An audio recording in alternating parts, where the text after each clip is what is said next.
কে MP হবে, কে মন্ত্রী হবে, দিল্লি সিদ্ধান্ত দিত, বললেন গয়েশ্বর রায়। জানাবো হাসিনা সরব হওয়াকে যেভাবে দেখছে সরকার, বিএনপি ও জামায়াত।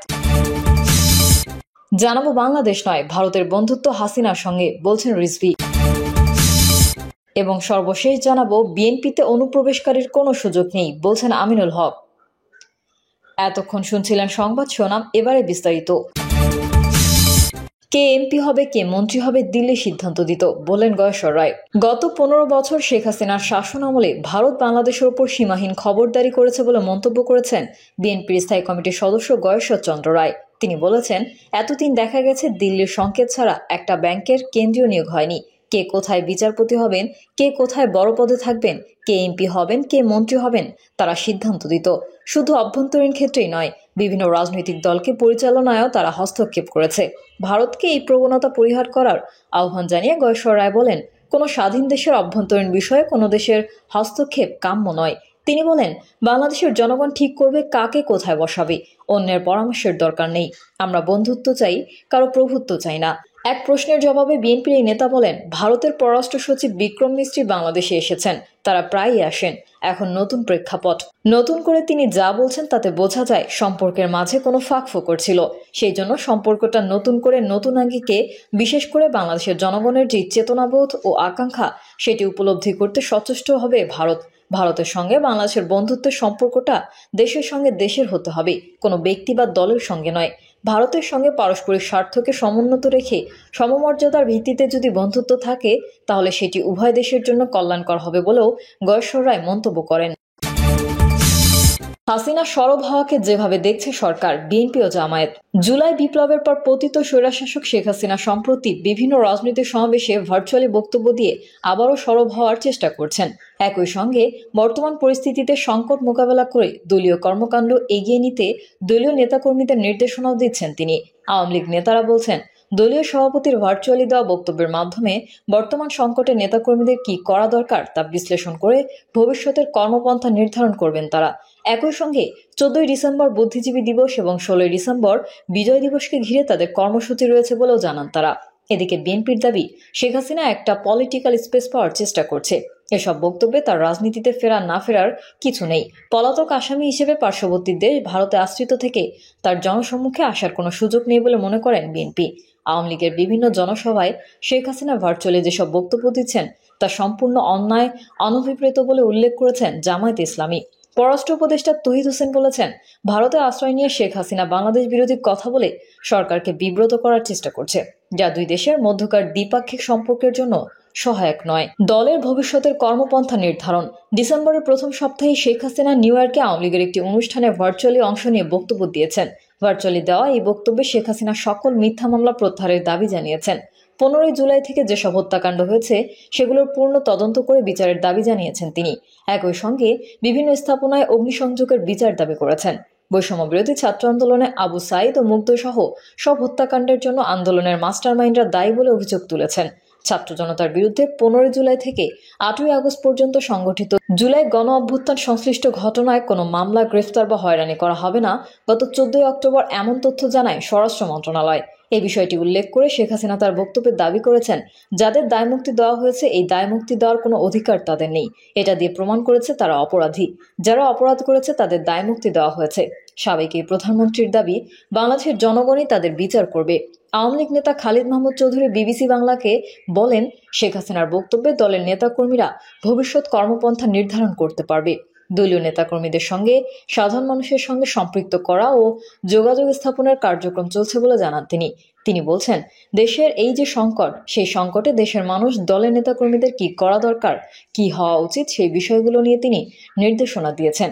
অবশ্যই দেশের মানুষ, দলের নেতাকর্মীরা তার এই কথায় উজ্জীবিত হবে।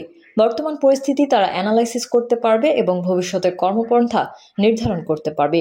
প্রতিটি দলেরই নিজস্ব পরিকল্পনা ও কর্মকৌশল থাকে জানিয়ে এই আওয়ামী লীগ নেতা বলেন, আমাদের দলের কর্মকাণ্ড চলমান আছে, এটা থেমে নেই। বর্তমান পরিস্থিতিতে আমাদের ভবিষ্যতে কি করতে হবে না হবে তার রূপরেখা আমাদের আছে, আমরা সেইভাবে কাজ করতেছি। আওয়ামী লীগের ভবিষ্যৎ পরিকল্পনা প্রসঙ্গে তিনি বলেন, ভবিষ্যৎ কর্মপন্থা এই যে জালিম দখলদার জঙ্গি গোষ্ঠীর হাত থেকে বাংলাদেশকে উদ্ধার করে মুক্তিযুদ্ধের চেতনায় বাংলাদেশকে নিয়ে যাওয়া। অসভ্যতার একটা সমাজ তৈরি করা হয়েছে, যে সমাজে কোনো মানুষের সম্মান নাই।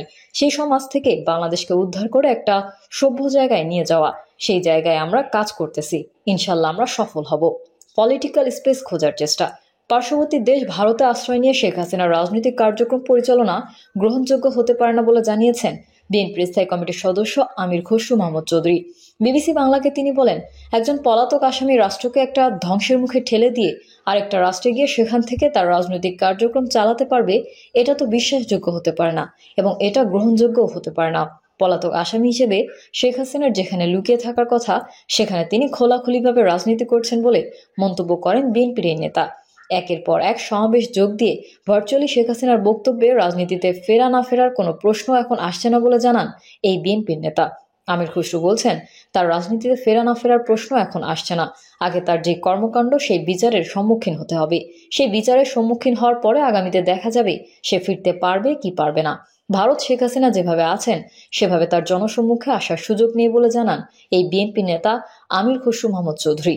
তিনি বলেছেন, যেই ব্যক্তিটি পাবলিক অ্যাপিয়ারেন্সের কোনো সুযোগ নাই, তার ভিজিবিলিটি থাকার কোনো সুযোগ নাই। সে গিয়েছে, ওখানে আশ্রয় নিয়েছে, সে আশ্রিত হিসেবে থেকে তার যে পাবলিক ভিজিবিলিটি, পাবলিক অ্যাপিয়ারেন্স, এটা তো খুব ডেঞ্জারাস বিষয়। শেখ হাসিনা তার এসব বক্তব্য দিয়ে পলিটিক্যাল স্পেস পাওয়ার চেষ্টা করছে বলে মনে করেন তিনি।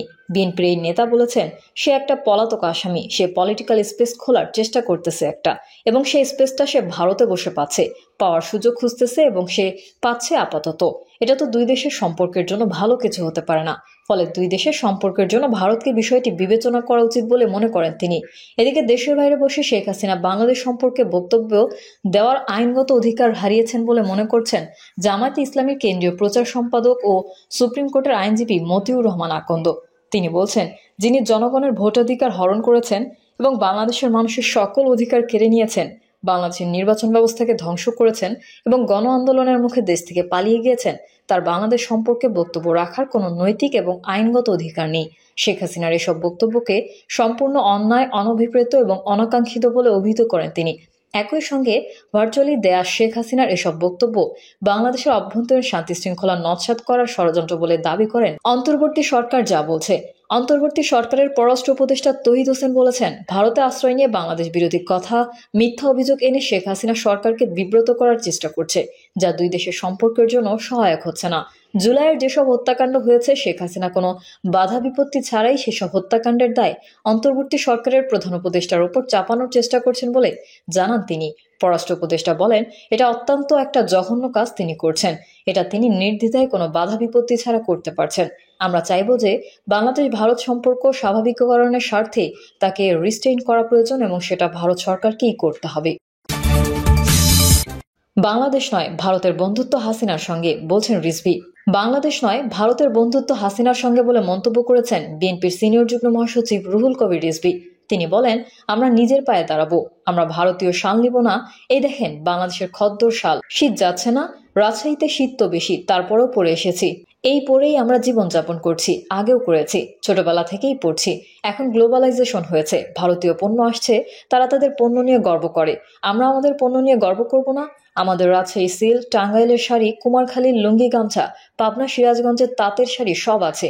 আমরা ভারতীয় পণ্য এই জন্য বর্জন করছি কারণ তারা এই দেশের মানুষের সঙ্গে বন্ধুত্ব করেনি, তাদের শুধু বন্ধুত্ব শেখ হাসিনার সঙ্গে।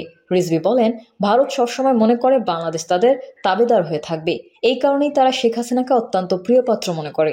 শেখ হাসিনা এখন যেহেতু পালিয়ে গেছে, এই কষ্টে ভারতের শাসক গোষ্ঠী সবাই মন খারাপ করে বসে আছে। এই জন্যই অপতথ্য, অপপ্রচার তারা চালাচ্ছে। এটি করে কোনো লাভ হবে না।